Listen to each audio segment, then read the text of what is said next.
입니다. 2026년 병오년 새해가 밝았습니다. 원래 12월에 발표하기로 했던 공급대책, 부동산 대책이 1월로 이제 늦춰지게 됐는데, 최근에 1월에 발표할 수 있는 그 공급대책, 부동산 대책, 찌라시가 돌았습니다. 뭐 공급대책이라기보다는 종합부동산 대책에 대한 찌라시가 돌았는데, 오늘 그 내용도 한번 살펴보기로 하고, 공급대책은 또 어떤 내용이 담길 것인지 예측해보는 시간 가져보도록 하겠습니다. 찌라시.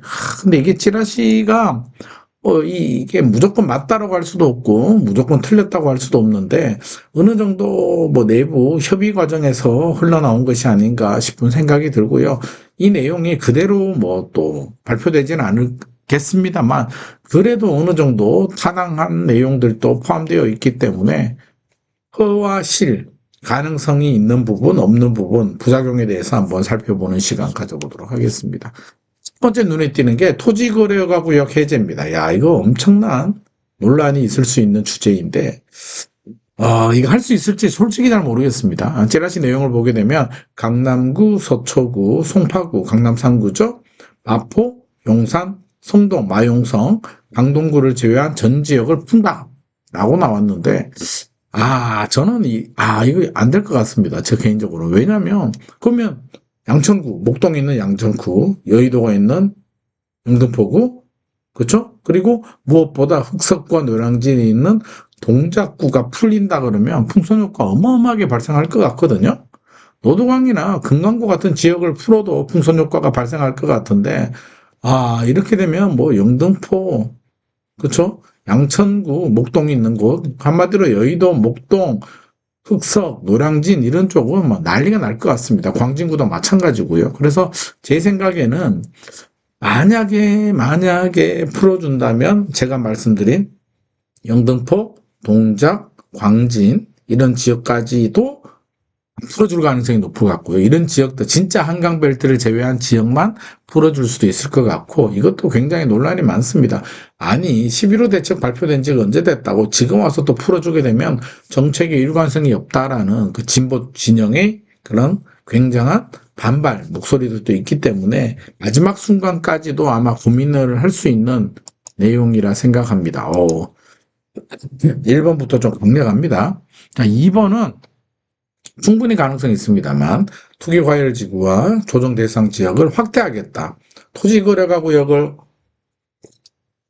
풀면 조정 대상들 투기과열지구를 더 묻겠다는 건데, 지역에 따라서 이제 구리시 오케이, 뭐 풍선효과 생겼으니까 이해합니다. 동탄 오케이, 안양 만안구 오케이, 용인 기흥구 오케이, 수원 권선구 죄송합니다. 제가 감기가 걸려가지고요. 권선구까지 좀 인정이 되는데, 부천시가 웬 말이야. 부천은 별로 오르지도 않았는데, 부천시를 투기과열지구로 지정을 한다? 이거는 좀 생뚱맞습니다. 그래서 이 부분은 좀 오류인 것 같습니다. 부천은 말도 안 되고, 우리 화성시 동탄, 안양 만안구, 용인 기흥구, 수원 권선구 정도까지는 저는 가능성이 있겠다라는 생각이 듭니다. 부천은 좀 말이 안 되죠? 어떻게 부천을 해? 자, 세 번째부터 보게 되면 수도권의 유주택자들 전세 대출 제한. 이거는 뭐 지금 또 어느 정도 하고 있는 부분이고요.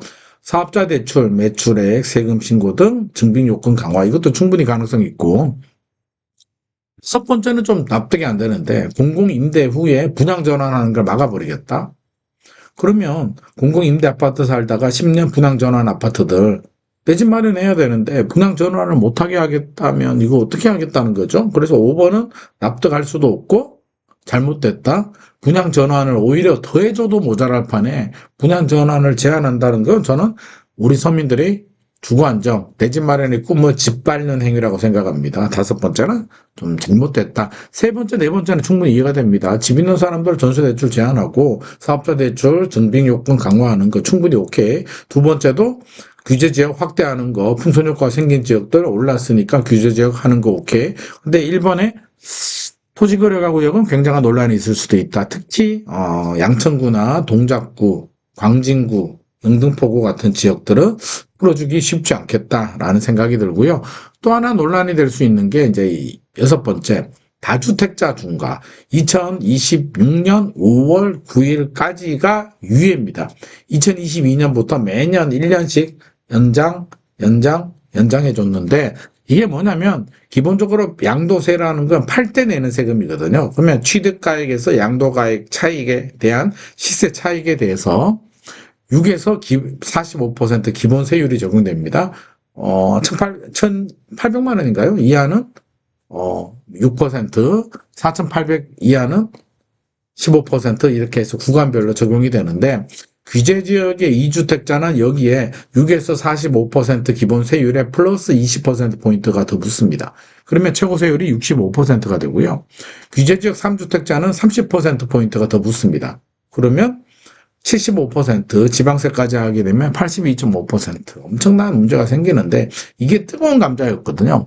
5월 9일이 지나면 중과세가 부활하는데 중과세가 부활하게 되면 6.3 지방선거 앞두고 집 가진 사람들의 조세장이 일어날 수도 있고요. 매물장림 현상이 생길 수도 있고 1년 더 유예하면 집값도 안 잡혔는데 왜 다주택자들한테 계속 이렇게 혜택을 주냐라는 또 반대편 목소리가 나올 수도 있기 때문에 정부가 고민하다가 찌라시 내용을 보게 되면 유예는 종료한다. 그러니까 한마디로 중과세가 다시 부활한다. 유예시켰던 중과세가 부활을 하는데 세율은 최고 30%가 아니라 20%, 2주택자는 20에서 10%, 한마디로 10%포인트는 빼주겠다라는 건데 저는 이것도 불만이죠. 부작용이 엄청나게 많습니다.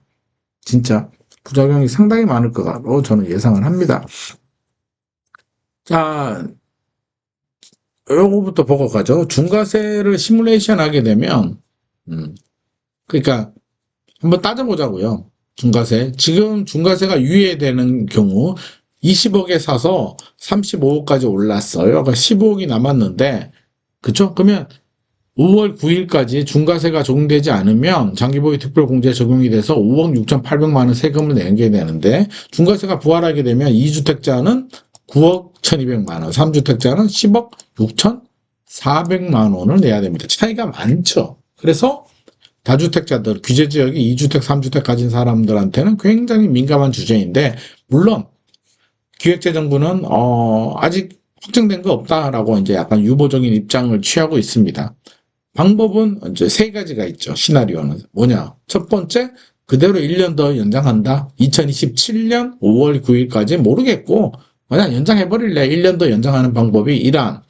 2안은 연장 안 하고 종료하고 중과세 부활하는데 이번 찌라시 내용처럼 10%포인트는 깎아서 2주택자 이상은 10%, 3주택 이상은 20%포인트 중과세하는 방법이 2안. 3안은 됐고 그냥 부활시켜버리는 거죠. 그럼 예전처럼 2주택자는 20%포인트, 3주택은 30%포인트가 더 중과세가 됩니다. 1안, 2안, 3안 가지고 지금 찌라시 내용은 중간에 있는 두 번째 부활은 시키되 10%포인트는 빼주겠다라는 게 이제 두 번째 안인데 이렇게 될지 1안으로 갈지 유예 1년 더 저는 1년 더 연장시켜줘야 된다고 생각합니다만 왜 그게 제일 문제가 없으니까요. 6.3 지방선거 앞두고 굳이 걸거부스럼을 왜 만듭니까? 그런데 모르죠. 1년 더 유예를 할지 그냥 10%포인트 깎아주고 부활을 할지 이안 찌라시 내용처럼 아니면 아예 그냥 강수로 부활시키고 세율도 안 깎아주는 3안으로 갈지는 우리 지켜봅시다. 진짜 이거 와 부작용이 어마어마하게 생길 수 있는데 어떤 부작용이 생길 것 같습니까? 만약에 찌라시처럼 되면 토우제 푸른 지역들 예를 들어서 아까 찌라시 내용처럼만 되면 흑성 뉴타운, 노량진 뉴타운에 있는 동작구, 여의도가 있는 영등포구, 옥동에 있는 양천구, 광장동에 있는 광진구 이런 데는 아마 난리가 날 겁니다. 풍선효과 발생을 하고요.